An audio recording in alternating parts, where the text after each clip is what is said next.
1 মাস আগে এই চারাগুলি আমি মাটিতে লাগিয়েছি। 4-5 দিন ধরে আমাদের এখানে নিম্নচাপ শুরু হয়েছে। লাগাতার বৃষ্টির কারণে এই একটা ডালে পচন ধরেছে। গাছটা থেকে নতুন ডালও বেরিয়েছে। প্রথমে দেখে ভাবলাম গাছটা পুরোই তুলে ফেলে দিতে হবে। তারপর গাছটাকে দেখলাম গাছটার গোড়াটা শক্ত আছে। ছুরি কাঁচি নিয়ে লেগে পড়লাম গাছটার অপারেশন করতে। ভাবলাম যদি গাছটাকে বাঁচাতে শেকড়টা পচে গিয়ে থাকতো তাহলে গাছটা টান দিলে উঠে যেত। ড্রাগন গাছের প্রধান খাদ্য হলো সূর্যের আলো। এদের 2 মাস জল না দিলে কোনো ব্যাপার না, কিন্তু এরা যদি রোদ না পায় আর এই গাছের গোড়ায় যদি জল জমে থাকে তাহলে এই গাছে পচন ধরে। তার জন্য এই গাছ এমন জায়গায় লাগাতে হয় যাতে সকাল থেকে বিকাল পর্যন্ত রোদ পায়, তাহলে গাছ খুব তাড়াতাড়ি বেড়ে ওঠে।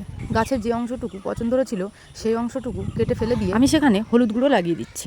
এখানে হলুদ গুঁড়োর বদলে আমি ফাঙ্গিসাইডও ব্যবহার করতে পারতাম, কিন্তু আমি ড্রাগন গাছের ক্ষেত্রে হলুদ গুঁড়োই ব্যবহার। হলুদ গুঁড়ো লাগিয়ে দিয়ে সুন্দর করে মাটি দিয়ে চাপা দিয়ে দিলাম। গাছটা যদি এখন সূর্যের আলো পেত তাহলে কিছুদিনের মধ্যে পুরোপুরি ঠিক হয়ে যেত। যেহেতু গাছটা অনেকটাই পচে গেছে আর এখন সারাদিন বৃষ্টি হচ্ছে, তাই গাছটা ঠিক হবে কিনা জানি না। যেহেতু এখন নিম্নচাপ চলছে তাই আমি বৃষ্টির কথা চিন্তা করে একটা পলিথিন দিয়ে হলুদ লাগানো জায়গাটা কভার করে দিচ্ছি যাতে বৃষ্টিতে ধুয়ে না যায়।